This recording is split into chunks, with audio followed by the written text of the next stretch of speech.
Media circle நேயர்களுக்கு வணக்கம். இன்றைக்கு நம்மோட நேர்காணலுக்காக ஆஸ்கார் மூவிஸ் தயாரிப்பாளரும் திரைத்திறனாய்வாளருமான பாலாஜி பிரபு அவர்கள் நம்மோடு இணைந்திருக்கிறார். அவரோடு பேசலாம். வணக்கம் சார். வணக்கம். ஒரு பக்கம் நயன்தாரா விக்னேஸ்வரன் குழந்தைகளோட கோயிலுக்கு போகிற ஃபோட்டோஸும் வருது. இன்னொரு பக்கம் பார்த்தீங்கன்னா தெலுங்கு இண்டஸ்ட்ரி முழுவதுமே நயன்தாரா விக்னேஸ்வரன் டிவோர்ஸ் பண்ண போகிறாரு அப்படிங்கிற மாதிரியான டிபேட் போகிறதாவும் செய்தி வருது. நயன்தாரா பற்றி சில நாட்கள் செய்தி இல்லாமல் இருந்துச்சு.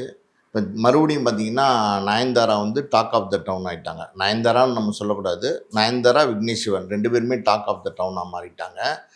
இப்போ நயன்தாரா பார்த்திங்கன்னா சில நாட்களுக்கு முன்னாடி அவங்களோட இன்ஸ்டாவில் ஒரு ஸ்டேட்டஸ் வைக்கிறாங்க. அந்த ஸ்டேட்டஸில் என்ன சொல்கிறாங்கன்னா, நம்மளை விட அறிவு குறைந்தவரை கல்யாணம் பண்ணிக்கிட்டோம்னா அந்த திருமணமே ரொம்ப தப்பாக போயிடும், எத்தனை நாள் தான் கஷ்டப்படுறது, என்ன ஆளை விடுங்க, இதாவது புருஷன் செய்கிற தப்புக்கு நான் எப்படி பொறுப்பேற்க முடியும் அப்படின்னு ஒரு ஸ்டேட்டஸ் போடுறாங்க. கொஞ்ச நேரத்துலேயே பார்த்தீங்கன்னா அது காட்டு தீ மாதிரி பரவ ஆரம்பிச்சிது. டக்குன்னு நயன்தாரா இது வேண்டாம் அப்படின்னு நினச்சிட்டு மனமாற்றம் ஏற்பட்டு அந்த ஸ்டேட்டஸை இம்மீடியட்டாக ரிமூவ் பண்ணிடுறாங்க. ஸோ இது ஒரு பேச்சு பொருளாக மாறிச்சு. இப்போ நம்ம ஆந்திராவிலாம் பார்த்திங்கன்னா இது ஒரு டிபேட்டாகவே பண்ண ஆரம்பிச்சிட்டாங்க. நயன்தாராவும் விக்னேஸ்வரனும் டைவர்ஸ் பண்ண போகிறாங்களாமே, நயன்தாராவுக்கும் விக்னேஸ்வரனுக்கும் விவகாரத்தாமே அப்படின்லாம் பெரிய லெவலில் பேச ஆரம்பிச்சிட்டாங்க. ஆனால் உண்மை என்னன்னு விசாரித்தா நயன்தாரா உண்மையாலுமே பார்த்திங்கன்னா விக்னேஸ்வரன் செய்கிற சில தவறுகளால் காயப்பட்டிருக்காங்க அப்படின்னு தான் சொல்கிறாங்க. நயன்தாராவை பெரிய லெவலில் ப்ரமோட் பண்ணணும், நயன்தாரா பெரிய லெவலில் லேடி சூப்பர் ஸ்டாரை மாதிரி காட்டணும் அப்படிங்கிறதுக்காண்டி விக்னேஸ்வரன் எல்லா இடத்துலையும் என்ன பண்ணுறாருன்னா ஒரு சில ப்ரொமோஷன்ஸ் எல்லாம் பண்ண ஆரம்பிக்கிறாரு. எல்லாமே தப்பாக போய் முடிஞ்சிருது. மதுரையில் ஒரு விழா கூட நடந்துச்சு, அதில் கூட சில பிரச்சனையாச்சு, எல்லாமே நம்ம கேள்விப்பட்டோம். இது இல்லாமல் பார்த்தீங்கன்னா மூக்குத்தி அம்மனில் கூட ஒரு பிரச்சனை நடந்துச்சு. அது எல்லாத்துக்குமே விக்னேஸ்வரன் தான் காரணம் அப்படிங்கிறாங்க.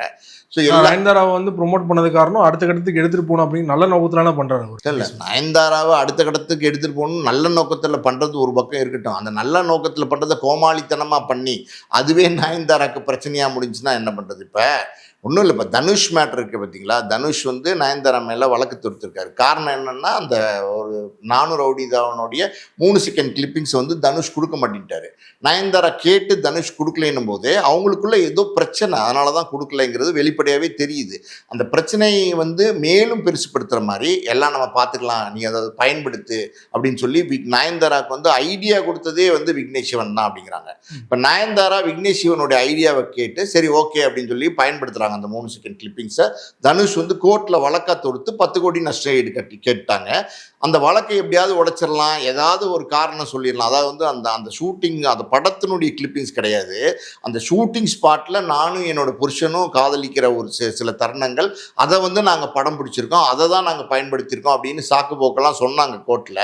இருந்தால் கூட பார்த்தீங்கன்னா அதை நீதிபதி ஏற்றுக்கிறதா இல்லை. என்னதான் இருந்தாலும் அந்த படப்பிடிப்பு தளத்தில் அந்த காஸ்டியூமில் அந்த மேக்கப்பில் நீங்கள் அந்த காட்சிகளுக்கு போஸ்ட் கொடுத்துருக்கீங்க. ஸோ அப்போ அது படத்தை சார்ந்த ஒரு விஷயம் தான் அப்படின்னு சொல்லி இப்போ இந்த வழக்கு எப்படி போயிட்டு இருக்குன்னா, அது தனுஷ்க்கு இப்போ 10 கோடி நயன்தாரா கொடுக்க வேண்டிய ஒரு சூழ்நிலை கூடிய சீக்கிரம் வந்துடும். தீர்ப்பு நான் ஏற்கனவே சொன்னேன், அதாவது தனுஷ் தான் காப்பி ரைட் ஹோல்டர்னும் போது நிச்சயமாக அவருக்கு அந்த பணம் கிடைக்கும் 10 கோடி. ஸோ இதோட முடிஞ்சிருதா இப்படி அப்படின்னு பார்த்தா அந்த காலகட்டத்திலே பார்த்தீங்கன்னா சந்திரமுகியோட கிளிப்பிங்ஸ் அதுவும் அந்த ஃபேரி டெய்லில் அவங்க பயன்படுத்தியிருக்காங்க. அது என்ஓசி வாங்கியிருக்காங்களா அப்படின்னு ஒரு பேச்சு அப்போவே வந்துச்சு. உடனே என்ன பண்ணாங்க, டக்குன்னு சிவாஜி ஃபிலிம்ஸை தொடர்பு கொண்டு, ஏன்னா அவங்க தான் அது தயாரிப்பாளர், தொடர்பு கொண்டு சார் ஒரு என்ஓசி கொடுத்துருங்க, வேறு பெரிய லெவலில் பேசுகிறாங்க இதை அப்படின்னு சொன்னோன்னே சிவாஜி ஃபிலிம்ஸ் என்ன பண்ணுறாங்க, சக நடிகை ஓகே அப்படின்னு சொல்லிட்டு ஒரு என்ஓசியை கொடுத்துட்றாங்க. நயன்தாரா அதை வாங்கிட்டு ஓகே வாங்கியாச்சு அப்படிங்கிறத தகவலை வெளியில் சொல்லிடுறாங்க. இப்போ நடந்த விஷயம் என்னென்னா, சிவாஜி ஃபிலிம்ஸ் இந்த வீடியோ உரிமை இருக்குது பார்த்தீங்களா, அதாவது இந்த நெட்டில் போடுற ரைட்ஸ்லாம் இருக்குது பார்த்தீங்களா, அதெல்லாம் பார்த்தீங்கன்னா நம்ம ஏபி இன்டர்நேஷ்னல் அப்படின்னு ஒரு கம்பெனிக்கு விற்றுருக்காங்க அந்த உரிமையை. ஸோ இப்போ அதை வாங்கின ஏபி இன்டர்நேஷ்னல் தான் காப்பிரைட் ஹோல்டராக இருக்காங்க. ஸோ ஏபி இன்டர்நேஷ்னல் கிட்டேருந்து நயன்தாரா என்ஓசி வாங்கியிருக்காங்களா அப்படின்னா வாங்கலை. இவங்க வாங்கினது சிவாஜி ஃபிலிம்ஸ்ட. சிவாஜி ஃபிலிம்ஸ் படம் எடுத்த வகையில் அவங்க தான் தயாரிப்பாளர் அவங்களுடைய ப்ராப்பர்ட்டியை வேற ஒருத்தருக்கு வித்துட்டாருன்னும் போது இப்போ வாங்கின ஏபி இன்டர்நேஷ்னல் தான் அதனுடைய உரிமையாளர். ஸோ அவங்களும் பார்த்தீங்கன்னா இப்போ ஒரு வழக்கு தொடுத்திருக்காங்க, 5 கோடி எங்களுக்கும் வேணும், இல்லைன்னா அந்த கிளிப்பிங்ஸை நீக்கணும் அப்படின்னு. இப்போ இந்த வழக்கு நயன்தாரா மேலே மட்டும் தொடுக்கப்படல, இந்த வழக்கு நோட்டீஸ் நெட்ஃப்ளிக்ஸ்க்கும் போகுது. நீங்களும் பதில் சொல்லணும், நீங்களும் இது இப்போ ஏதாவது எங்களுடைய ப்ராப்பர்ட்டி நீங்களும் உங்கள் சேனலில் வந்து டெலிகாஸ்ட் பண்ணியிருக்கீங்க அப்படின்னும் போது அவங்களையும் வந்து வழக்கு கூப்பிட்றாங்க. இப்போ நெட்ஃப்ளிக்ஸ் என்ன சொல்கிறாங்க, நயன்தாராட்ட, ஏமா நீங்கள் வந்து ஒரு 30 கோடி ரூபா வாங்கிட்டு போயிட்டீங்க, இப்போ வரவன் போகிறவன்லாம் பார்த்தீங்கன்னா ஊமை குத்தா குத்தி என்கிட்ட வந்து 10 கோடி கொடுக்குறான், ஒருத்தன் 5 கோடி கொடுக்குறான், இன்னும் யார் யார் வருவாங்கன்னு தெரியலையே, இது என்னவா பெரிய பிரச்சனையாக போச்சு அப்படின்றது ஒன்றும். ரெண்டாவது பார்த்தீங்கன்னா அந்த அந்த ஆவணப்படத்தை அந்த கல்யாணம் முடிஞ்ச உடனே போட்டிருந்தா கூட ஒரு சூடாக ஒரு பரபரப்பாக இருந்திருக்கும், நெட்ஃப்ளிக்ஸ்க்கு வியாபாரமாக இருக்கும். அது வந்து பார்த்தீங்கன்னா எப்படி சொல்கிறது, அதாவது பழைய சாரத்தை சூடு பண்ணி மறுபடியும் வந்து இந்தாங்கடா அதாவது பழைய சாரத்தை சூடு பண்ணி மறுபடியும் வந்து தண்ணி ஊற்றி ஆற வச்சு அதை வந்து ஆடியன்ஸ் கொடுத்தா எப்படி சாப்பிடுவாங்க, அந்த மாதிரி போச்சு அந்த அந்த படத்தினுடைய அந்த ஆவணப்படத்தினுடைய நிலைமை.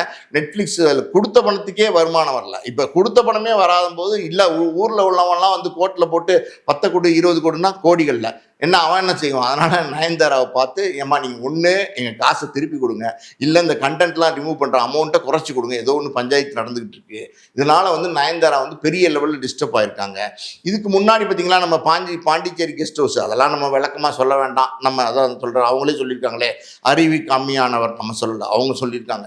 அப்படின்னும் போது அவங்கள திருமணம் செஞ்சதுனால பாண்டிச்சேரி கெஸ்ட் ஹவுஸ்லாம் போய் விலை கேட்டிருக்காரு. அதனால் பல விதமான பிரச்சனைகள், அந்த பிரச்சனைகளுக்கு எல்லாம் மூல காரணம் யார் அப்படின்னா விக்னேஷ் சிவன் அவங்க நினைக்கிறாங்க. உண்மையும் அதுதான். ஸோ அதனால் வந்து என்ன ஆகுதுன்னா அவங்க மனவேதனைக்கு உள்ளாகி அந்த அந்த அந்த போஸ்ட்டை வந்து ஒரு எமோஷனில் போட்டுறாங்க.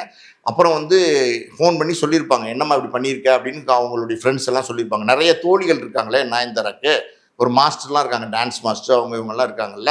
அவங்களாம் சொன்ன, ஐயா நயன் இப்படி பண்ணியிருக்கலாமா, நயன் என்ன திடீர்னு இப்படி பண்ணிட்ட, நயன் இப்படி பண்ணலாமா, ஐயோ பாவம் சிவன் அப்படி இப்படின்னு ஏதாவது சொல்லியிருப்பாங்க. உடனே நயன் என்ன பண்ணாங்கன்னா ரீகன்சிடரேஷன். இந்த குடும்பத்தில் பிரச்சனைனால அந்த மாஸ்டர் தான் வருவாங்க போலியே. ஆமாம், எந்த குடும்பத்தில் பிரச்சனைனாலும் மாஸ்டர் தான் வருவாங்க. அவங்க வந்து அதை வந்து சில பேர் பார்த்தீங்கன்னா பிரமாதமாக சமைப்பாங்க, அவங்க வந்து சமையல் மாஸ்டர்னு சொல்லுவாங்க. இவங்க வந்து பிரமாதமாக குடும்பத்துக்குள்ள ஒரு பிரச்சனையெல்லாம் தீர்த்து வைப்பாங்க. அதனால் இவங்க வந்து இவங்களும் மாஸ்டர் தான் சினிமாவில், புரியுது அவங்களுக்கு, கலவையான மாஸ்டர். இந்த போஸ்ட்டை வந்து நயன்தாரா டெலிட் பண்ணியிருந்தாலுமே விக்னேஷ் சிவனும் பார்த்துருப்பார் இல்லையா. விக்னேஷ் சிவன் ஆனால் தொடர்ச்சியாக வந்து கோயிலுக்கு போகிறது இன்னும் நெருக்கமாக தானே இருக்காங்க. ஸோ வந்து பிரச்சனை முடிஞ்சிருச்சா, இல்லைன்னா வெளியில் அப்படி காட்டிக்கிறாங்களா பிரச்சனை முடிஞ்ச மாதிரி? அது விக்னேஷ் சிவனுக்கு தெரிஞ்சிருச்சா, விக்னேஷுக்கு தெரியாமல் இருக்குமா அப்படின்னு நீங்கள் கேட்குறீங்க. அதாவது விக்னேஷ் சிவனோட அஸ்திவாரமே நயன்தாரா தானே. அப்புறம் அஸ்திவாரமே ஆட்டம் கண்டுச்சுன்னா பில்டிங் கீழே விழுந்துருமே. வடிவேலு ஒரு படத்தில் சொல்லுவார்ல, அதாவது வந்து பில்டிங் ஸ்ட்ராங்கு பேஸ்மெண்ட்டு வீக்குன்னு படப்பட கால்லாம் ஆடும்ல, அந்த மாதிரி பார்த்தீங்கன்னா அஸ்திவாரமே நயன்தாரா தான். நயன்தாரா வச்சு தான் விக்னேஷ் சிவன்கிற பில்டிங்கே. அப்படி இருக்கும்போது அஸ்திவாரமே வீக் ஆயிடுச்சுன்னா என்ன பண்ணுறது, அது தெரியாமல் தான் இருப்பாங்க. இப்படி அவங்க வெளியில் காமிச்சிக்க மாட்டாங்க, கூட போய் தான் ஆகணும். உயிரை தூக்கிட்டு விக்னேஷ் சிவனும் உலக்குன்னு நினைக்கிறேன், உலக்க தூக்கிட்டு நயன்தாராவும் கோயிலாக போகிறாங்க, அந்யோன்யமாக இருக்காங்க, இல்லைன்னு நம்ம சொல்ல முடியாது. இந்த மாதிரி மனசுக்குள்ளே சில பிரச்சனைகள் இருக்குது அப்படிங்கிறது வந்து நம்ம சொல்லலை, நயன்தாராவே வெளிப்படுத்தியிருக்கிறாங்க. சில நேரங்களில் அதை ரிமூவ் பண்ணிட்டா கூட பிரபலமாக இருந்ததுனால அது வந்து டக்குன்னு பரவிடுச்சு. இப்போ விக்னேஷ் சிவன் வந்து தமிழில் தான் டேரக்டராக இருக்காரு, தமிழில் முன்னணி நடிகையாக நயன்தாரா இருக்காங்க. ஆனால் வந்து ஆந்திராவில் ஏன் இது டிபேட் ஆகுது, இவங்களோட குடும்ப பஞ்சாயத்தெல்லாம்? ஸோ இங்கே வந்து நீங்கள் ஒரு விஷயத்தை புரிஞ்சுக்கணும். அதாவது வந்து இப்போ ஸ்ரீதேவி அப்படின்னா வந்து பேன் இண்டியா ஸ்டார் மாதிரி, அவங்க ரஜினிகாந்த் அப்படின்னா பேன் இண்டியா ஸ்டார் மாதிரி. ரஜினிகாந்த் இப்போ வந்து கூலி படத்தில் நடிக்கிறாரு, அவர் ஆந்திராவில் அதை பற்றி பேசுகிறாங்க, கர்நாடகாவில் பேசுகிறாங்க, கேரளாவில் பேசுகிறாங்க, பாம்பேயில் பேசுகிறாங்க. ஏன் பேசுகிறாங்கன்னு கேட்பீங்களா? அது மாதிரி நயன்தாரா வந்து ஆட்டோமேட்டிக்காக வந்து விக்னேஷ் சிவன் மட்டும் இல்லை, எல்லாருமே சொல்கிறாங்க லேடி சூப்பர் ஸ்டார்.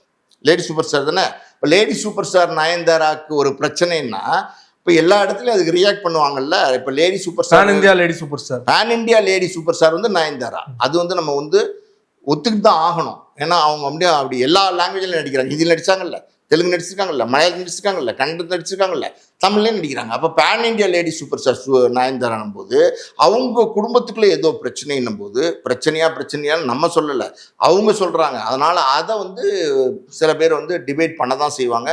அது வந்து இயற்கை தான். ஒரு பிரபலமான உங்களுக்கு ஒரு பிரச்சனைனா அது வெளியில் வந்துருச்சுன்னா அது பிரச்சனை தான். 4 செவத்துக்குள்ளே இருந்துச்சுன்னா யாருக்கும் தெரிய போகிறதில்ல. இது எப்போ 4 செவத்தை விட்டு வெளியில் வருதோ மேட்ரு. இப்போ நயன்தாரா வந்து இவ்வளோ கோவத்தில் வந்து இவ்வளோ அந்த போஸ்ட் போட்டாங்க, அதுக்கப்புறம் வந்து விக்னேஷ் சிவன் நிறைய கோமலித்தனங்கள் பண்ணுறான்னு நீங்கள் சொன்னீங்க இல்லையா. மாறிட்டாரா விக்னேஷ் சிவன் இந்த பிரச்சனைக்கு அப்புறமா, இல்லைன்னா இன்னும் அப்படியே தான் இருக்காரா? இல்லை, மாறிட்டாரா விக்னேஷ் சிவன்னா எப்படி மாறுவார் விக்னேஷ் சிவன்? அதாவது வந்து விக்னேஷ் சிவன் என்றைக்குமே மாற மாட்டார். நான் சொல்கிறேன், அதாவது எல்ஐசின்னு ஒரு டைட்டில் வச்சார். அது வந்து ஆல்ரெடி வந்து எஸ்எஸ் குமரன் அந்த மியூசிக் டைரக்டர் பதிவு பண்ணி வச்சுருந்தாரு. அதுக்கப்புறம் நான் அதை தான் வைப்பேன் அப்படின்னு பிடிவாதம் பிடிச்சி வச்சார். எப்படி புருஷன் பொண்டாட்டி ஒருத்தருக்கு ஒருத்தர் சலைச்சது இல்லை, அந்த இடத்த புரிஞ்சுக்கங்க. நயன்தாரா வந்து தனுஷ் கொடுக்கலைனால் நான் வைப்பேன், நான் பயன்படுத்துவேன் அப்படின்னு பயன்படுத்தினாங்களோ அதே மாதிரி இவர் வந்து எஸ்எஸ் குமரன் வந்து அப்ஜெக்ஷன், அதாவது வந்து எதிர்ப்பு தெரிவித்த போதும் நான் அந்த தலைப்பு தான் அப்படி வைப்பேன்னு சொல்லி எடுத்தார்.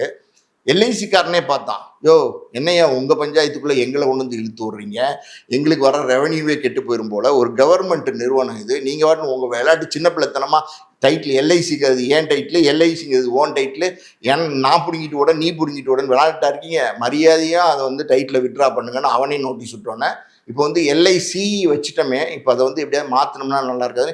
எல்ஐகே லவ் இன்சூரன்ஸ் கம்பெனி. இப்போ என்ன இப்போ பஞ்சாயத்துனா, பிரதீப் ரங்கநாதனை வச்சு டிராகனே பார்த்தீங்கன்னா அதிகபட்சம் 18 கோடிக்கு தான் படம் பண்ணியிருக்காங்க. இப்போ பிரதீப் ரங்கநாதனை வச்சு லலித்தை ப்ரொடியூசராக வச்சு நம்ம நயன்தாராவுடைய ஹஸ்பண்ட் அப்படி சொல்லலாம்ல, இயக்குனர் விக்னேஸ்வரன் சார். இயக்குனர் விக்னேஸ்வரன். நீங்கள் வந்து அவர் தமிழில் தானே பண்ணுறாரு அப்படின்லாம் என்ன கேட்டிங்களா? அவர் எல்லா லாங்குவேஜில் இப்போ பேன் இண்டியா படம் எடுத்துட்டு இருக்காரு. அந்த படத்துக்கு 70 கோடி பட்ஜெட்டாம். 70 கோடிக்கு பட்ஜெட்டு பிரதீப் ரங்கநாதன் வச்சு எடுத்தீங்கன்னா, ஒரு லவ் சப்ஜெக்ட் எடுத்தீங்கன்னா அது எப்படி வந்து வியாபாரம் ஆகும்? பிரதீப் ரங்கநாதன் தொடர்ச்சியா 200 கோடி படம். பிரதீப் ரங்கநாதன் தொடர்ச்சியா 200 கோடி படம் கொடுத்துருக்காரு. அதுக்காண்டி வந்து இப்போ அதாவது நான் 6 கோடியில் எடுத்த லவ் டுடே வந்து கிட்டத்தட்ட 100 கோடி கொடுத்துச்சு. அதுக்கப்புறம் பார்த்தீங்கன்னா 37 கோடி எடுத்ததே 36 என்னமோ 100 கோடி கொடுத்துச்சு. இப்போ எடுத்ததே வந்து நீங்கள் 70 கோடினா இது எங்கேருந்து வியாபாரம் பண்ணுறது, எங்கேருந்து நீங்கள் 100 கோடி எடுக்கிறது? அது நீங்கள் கேட்ட கேள்விக்கு தான் பதில். அதாவது விக்னேஷ் சிவன் மாறிட்டாரா மாறலைன்னா மாறவே இல்லை, மாறவும் மாட்டார், கஷ்டம். அதே போல் விக்னேஷ் சிவன் நயன்தாரா எங்கே போனாலுமே வந்து கூட ஒரு ஜோதிடர் போகிறாரு அப்படிங்கிற மாதிரியான ஒரு தகவல் வருது. ஃபோட்டோவோட எடுத்து நிறைய பேர் ஷேர் பண்ணிட்டு இருக்காங்க இல்லையா? யார் அந்த ஜோதிடர்? இல்லை, இது ஒரு புது சர்ச்சை கிடையாது, உண்மை. அதாவது வந்து நயன்தாரா வந்து பயங்கரமான பணம் சம்பாதிச்சிட்டாங்க, புகழை சம்பாதிச்சிட்டாங்க, பேரை சம்பாதிச்சிட்டாங்க, சொத்துக்கள் எல்லாமே வந்து கிடச்சிருச்சு. இப்போ ஒரு ஸ்டேஜுக்கு மேலே இதெல்லாம் வந்ததுக்கப்புறம் நல்ல கணவன் விக்னேஷ் சிவன், ஓகே, அவர் அமைஞ்சிட்டாரு. உயிர் உலக்கு, அவங்க 2 குழந்தைங்க வேறு அமைஞ்சிட்டாங்க. ஸோ இப்போ அடுத்து வந்து ஒரு ஸ்டேஜ் வரும்போது சார் தடுமாற்றங்கள் வரும். அதாவது நம்ம போகிற பாதை சரியா, அதாவது ஒன்றுமே இல்லாதவன் உழைச்சி முன்னுக்கு வந்துக்கிட்டே இருக்கும்போது பார்த்தீங்கன்னா அவனுக்கு அந்த வேகம் தான் இருக்கும் வாழ்க்கையில்.